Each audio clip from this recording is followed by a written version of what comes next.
2017 Suzuki Swift Review. The new 2017 Suzuki Swift aims to keep the charm that made its predecessors so enduringly popular, while adding a veneer of modern tech and safety. Job mostly done. Suzuki is on a roll.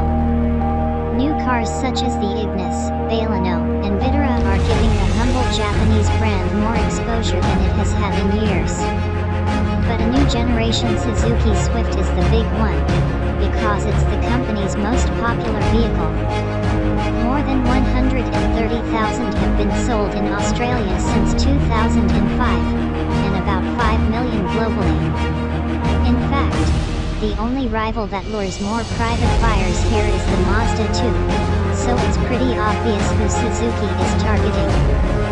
Both are bywords for small, nimble, cute, and curvy, more so than a practical Jazz or predictable Yaris.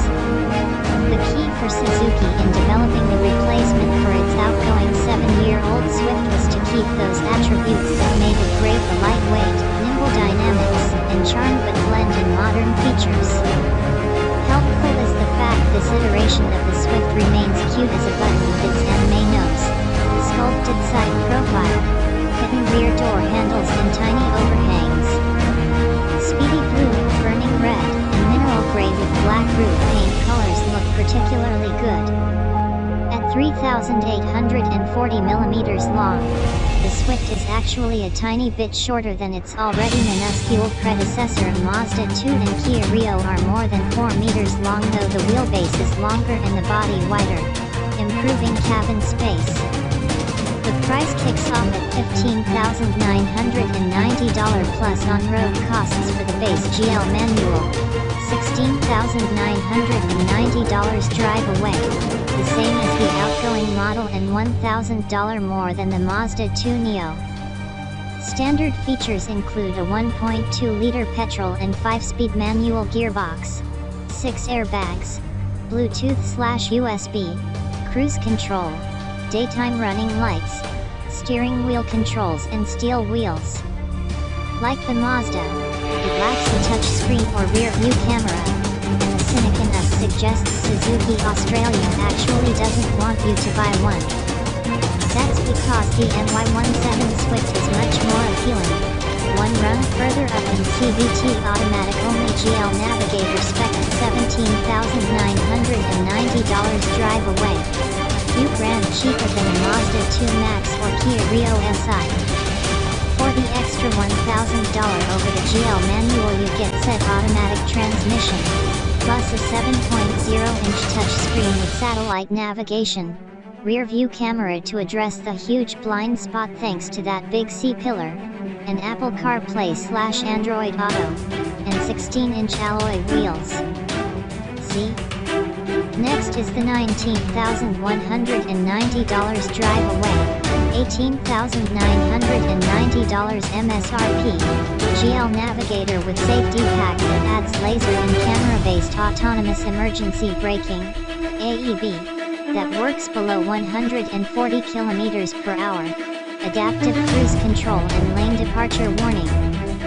Rivals such as the Mazda 2 Max, $21,690, and Skoda Fabia 81 TSI, $19,490, come with AEB, the big screen and a rear view camera too, but the Swift is alone in offering radar cruise below $20,000. Top the range is the GLX Turbo Auto flagship at $22,990 drive away that uses the spunky little 3-cylinder turbo engine from the bigger but same price Baleno GLX. Other GLX extras include paddle shifters for its standard 6-speed auto gearbox, polished alloys, auto high beam, climate control, proximity key and full LED headlights. It's the range topper in lieu of a new Swift Sport. We should note we've generally referred to drive-away pricing, what you actually pay, here rather than state-based list pricing because Suzuki Australia is nationalizing and subsiding them as listed. On the value front, it's clear that the Swift GL Navigator and the GL Navigator with the safety pack are the sweet spots. you want a manual like us? Tough luck. We touched on the improved cabin packaging earlier. Cargo space is now 242 liters, up 312 but still modest. Occupants sit a little lower than before, but have a few centimeters more legroom and headroom. All variants also get a decent glove box, front door pockets, rear bottle holders and 60:40 folding seats. Though interestingly, the funky Suzuki Ignis, $17,990 to $19,990, offers vastly more space and clearance. The enemy within. Where the new MY17 Swift really improves is up the front. All versions, bar the GL manual, get the aftermarket-looking but effective touchscreen used in the Vitra and Ignis, and having both Sat-NAV and Apple CarPlay/Android Auto is excellent. All versions also get a really great little leather steering wheel, sporty red instruments, albeit missing a digital speedo, plenty of seat adjustment and good ergonomics despite base cars lacking telescopic steering columns. There are also enough cool contrasting trims to make the cabin feel modern, and the build quality is typically robust. Letting the side down are the cheap-feeling hard plastics that don't improve as you walk through the range. If you want maximum practicality, the Honda Jazz or even Suzuki's own Baleno wins out, and if you want a luxury feel the Mazda 2 or Volkswagen Polo win. But the Swift has lots of tech, a cool look, and is sharp value. Under the body is a new platform that cuts the weight in this area alone by 30 kilograms. The new Swift rather remarkably weighs only 870 kilograms in base form, climbing to 915 kilograms for the GLX Turbo. Most rivals are more than a ton. This architecture also has triple the high tensile steel of the old one, which improves rigidity, and the design allows a tighter turning circle, just 9.6 m. Suspension is an independent setup at the front and a basic torsion beam at the rear, and there's new variable ratio steering. The Swift remains a terrific little car to drive, with an agile road feel, eager turn-in, and light but responsive steering. The suspension absorbs sharp hits pretty well, making the little Japanese hatch exactly what a city car should be. The company has also added sound deadening materials, and the stiffer platform theoretically reduces drivetrain vibrations. The Swift is a few percent quieter at highway speeds than before. We don't have an NCAP rating, but Euro NCAP gave the Swift with AEB only 4 stars under its tough regimen 88 for Center for Adult Occupant Protection but let down by 44 for Center for Safety Assist. There are 2 engines to choose from.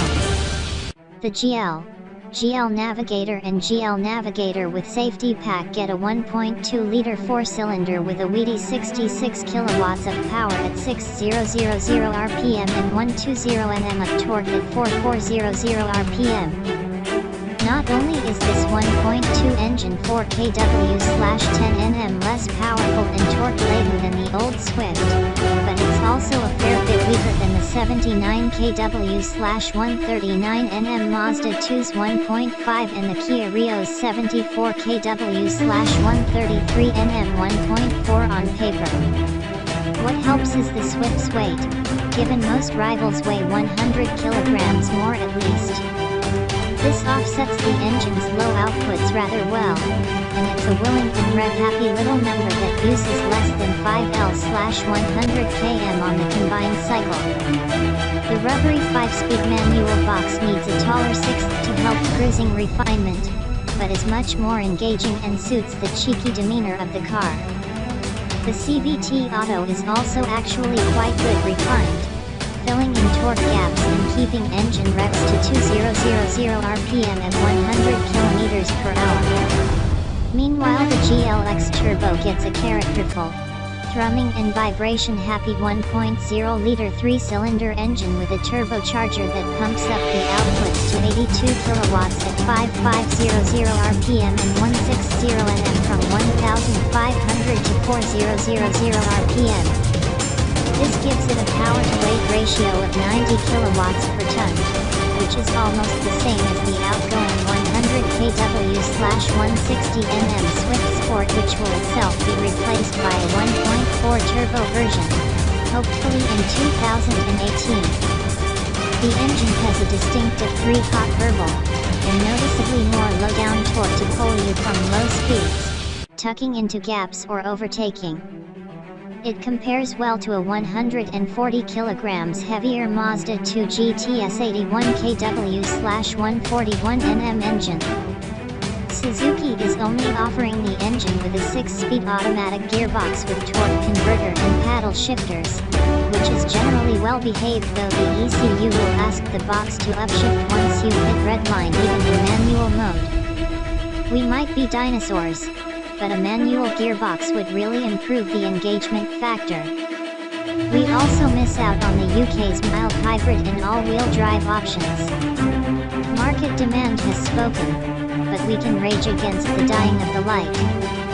Like all Suzukis, the 2017 Swift gets a modest 3-year/100,000 km warranty, though the company's reputation for reliability is second to none in 6-month or 10,000 kilometers servicing intervals.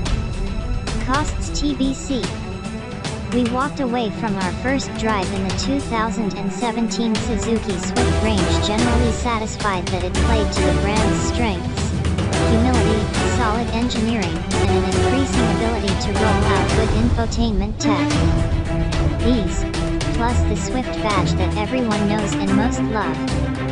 Negatives: the GL manual's cabin is phoned in, there's no AEB on entry cars, and some rivals feel more premium and special.